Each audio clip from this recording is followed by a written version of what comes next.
नमस्कार दोस्तों, बहुत स्वागत है आपका हमारे चैनल आसान ज़िंदगी शिव महिमा में। आज के वीडियो में हम जानेंगे हमें दान कैसे करना चाहिए और किस समय करना चाहिए। तो दोस्तों, अगर आप हमारे चैनल पर पहली बार आए हैं तो प्लीज़ हमारे चैनल को सब्सक्राइब कर लीजिए और बेल आइकन को प्रेस कर दीजिए, जिससे मेरे वीडियो की नोटिफिकेशन आप तक जल्द पहुँचे। तो आज का विषय है हमें दान कैसे करना चाहिए और किस समय पर दान करना चाहिए। दान करने की सही विधि क्या होती है। दान अगर हम गलत तरीके से करते हैं तो उसका दोष हमें किस रूप में प्राप्त होता है। और 10 महादान के बारे में हम जानेंगे। 10 महादान हमारे वेदों पुराणों में बताए गए हैं। 10 महादान कौन कौन से हैं वो भी हम जानेंगे इस वीडियो में। दान हमें किस समय करना चाहिए और दान किन किन तिथियों में करना चाहिए। तो आज के इस वीडियो में हम दान करने की बहुत सारी जानकारी आपके साथ शेयर करेंगे। तो दोस्तों, दान क्या है? दान एक प्रकार से हमारे हाथों की शोभा है। दान करने से हमें सुकून मिलता है और जिस ज़रूरतमंद को आप दान करते हैं उसकी दुआ मिलती है आपको। तो जब हम दान करते हैं तो तभी हमारे हाथों की शोभा बनती है। और अपनी कमाई जो आप कमाते हैं उसका 10वां हिस्सा दान करना चाहिए। और अगर आप कमाते हैं तो उसका 10वां हिस्सा दान जरूर करना चाहिए। ये तो हम सभी को ज्ञात है। लेकिन अगर आपके घर की स्थिति अच्छी नहीं है, यानी आपकी आर्थिक स्थिति अच्छी नहीं है, उससे आपके घर वालों का भी भरण पोषण अच्छे से नहीं होता है, तो किसी की आत्मा को दुखी करके भी दान नहीं करना चाहिए। वो अच्छा नहीं होता है कि किसी की आत्मा को दुखी करके आप दान करें। ऐसा भी हमारे पुराणों में नहीं बताया गया है। हमारे पुराणों में, हमारे शास्त्रों में ऐसा नहीं बताया गया है। आपका सर्वप्रथम दान यही है कि आप अपने परिवार का भरण पोषण अच्छे से करें और परिवार के ऊपर आपकी वजह से कोई दुखी ना हो और कोई आपत्ति ना आए। ये आपका सबसे बड़ा धर्म भी है और दान भी है। तो चलिए अब वो कौन से दान हैं उनके बारे में जान लेते हैं। जैसे कि आप किसी को अपने घर बुलाकर दान करते हैं तो उसका क्या प्रतिफल होता है।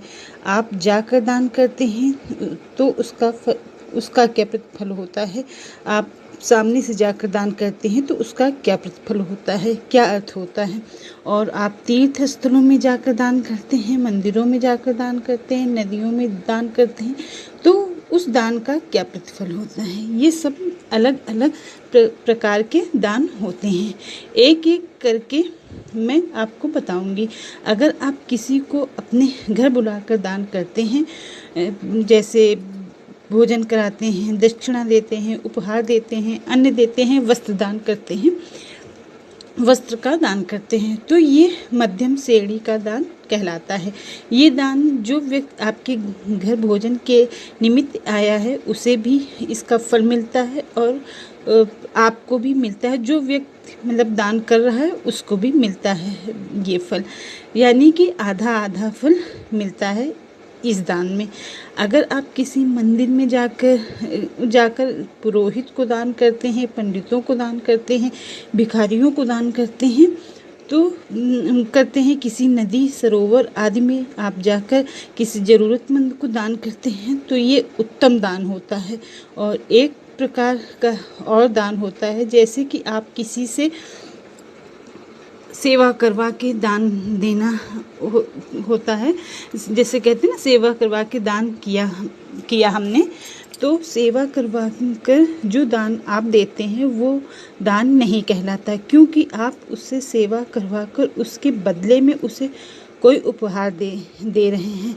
ये दान नहीं कहलाता है। इसका मतलब है कि आप कुछ के बदले कुछ दे रहे हैं।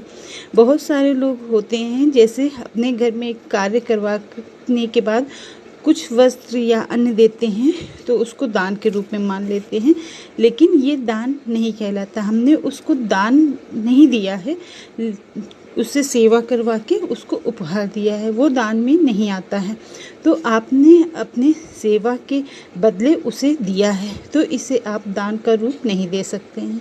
और अब हम जानते हैं कि दान हमें किस तरह करना चाहिए जिसका प्रतिफल हमें पूरा पूरा मिले। दान करते समय आपको कुछ वस्तुओं को जरूर लेना चाहिए। जैसे आप पितरों का दान कर रहे हैं तो देवताओं का दान कर रहे हैं तो क्या किया जाता है, और ज़रूरतमंदों को दान करते हैं तो क्या किया जाता है। यह अलग अलग तरीके के दान होते हैं जो हम अलग अलग समय पर दान करते हैं। तो आप पितरों को जब भी दान करें तो हाथ में कुश, जल और तिल लेके मंत्रोच्चारण के साथ दान करें। उसके बाद आप मंत्रोच्चारण के साथ पितरों का नाम लेकर उसका दान करें।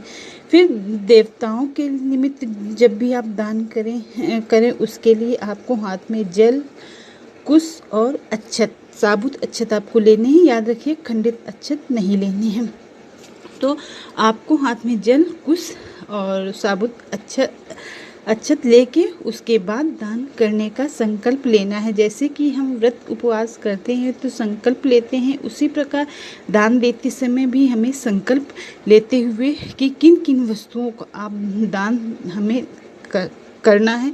फिर आप संकल्पित करने के बाद दान करें। और किसको दान कर रहे हैं, पितरों को दान कर रहे हैं या देवताओं को दान कर रहे हैं या तिथियों का भी दान किया जाता है, नाम लेते हुए करें। आप जिसको भी दान कर रहे हैं अपने, और दान देते समय अपने गोत्र का नाम भी जरूर लें।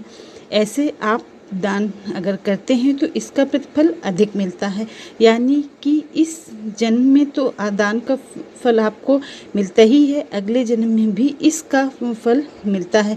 कई जन्मों में अच्छे बुरे कर्म के अनुसार हमें सुख और दुख दोनों की प्राप्त होती है। इसी तरह आप जिस तरह दान करेंगे वे कई जन्मों तक फल देते हैं। तो इस तरह दान करने का विधान बताया गया है।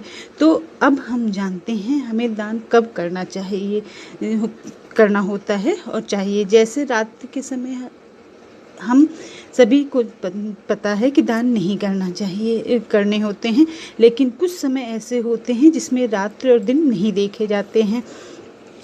रात्रि और दिन का मतलब चयन नहीं करना होता है। जैसे कि आपके यहाँ किसी पुत्र या पुत्री का जन्म हुआ है तब आप दान किसी भी समय कर सकते हैं, आपको रात्रि और दिन का चयन नहीं करना है। जैसे कि आप संक्रांति में दान कर सकते हैं।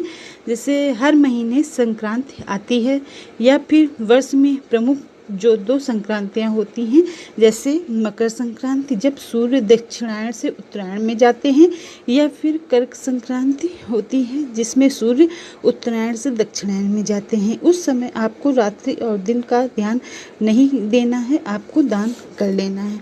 और क्या क्या चीज़ें दान में करनी चाहिए ये तो आपने जो सोचा होगा उसका दान करें।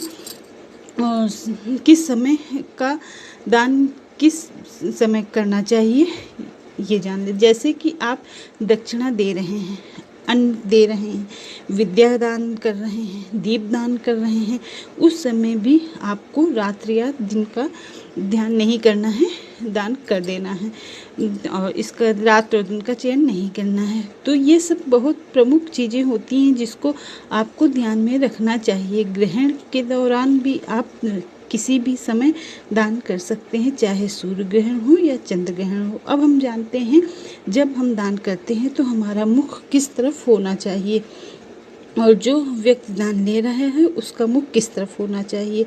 जैसे हम पूजा पाठ करते हैं, भोजन करते हैं, पढ़ाई करते हैं तो हम दिशा का ध्यान करते हैं। तो इस तरह दान देते समय भी दिशा का ध्यान रखना चाहिए। तो जब भी आप दान दे तो आपका मुख पूरब दिशा की तरफ होना चाहिए और जो व्यक्ति दान ले रहा है उसका मुख उत्तर दिशा की तरफ होना चाहिए। अब हम जानते हैं कौन से वे 10 दान हैं जो हमारे पूर्व जन्म के पापों को मिटाते हैं, कष्टों को दूर करते हैं और हमें मोक्ष प्रदान करते हैं। वे 10 महादान क्या हैं आइए जानते हैं।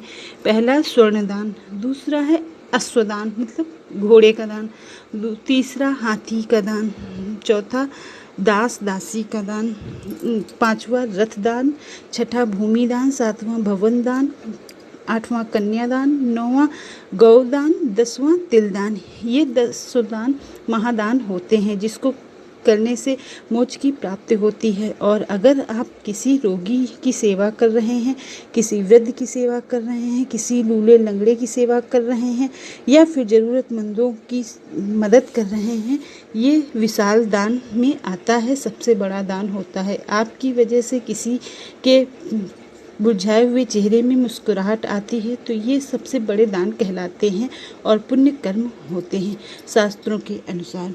तो ये थी दान से संबंधित कुछ बातें, हमें किस समय और कैसे दान करना है ये जानकारी हमने आपको इस वीडियो में दी है। तो आई होप, आशा करती हूँ आपको वीडियो पसंद आया होगा, और अगर पसंद आए तो प्लीज़ लाइक शेयर ज़रूर करिएगा। और मिलेंगे एक ऐसी अच्छी सी जानकारी के साथ आपके साथ नेक्स्ट वीडियो में। तब तक के लिए लेती हूँ आपसे विदा। ओम नमः शिवाय। जय प्रभु गणेश, जय माता रानी।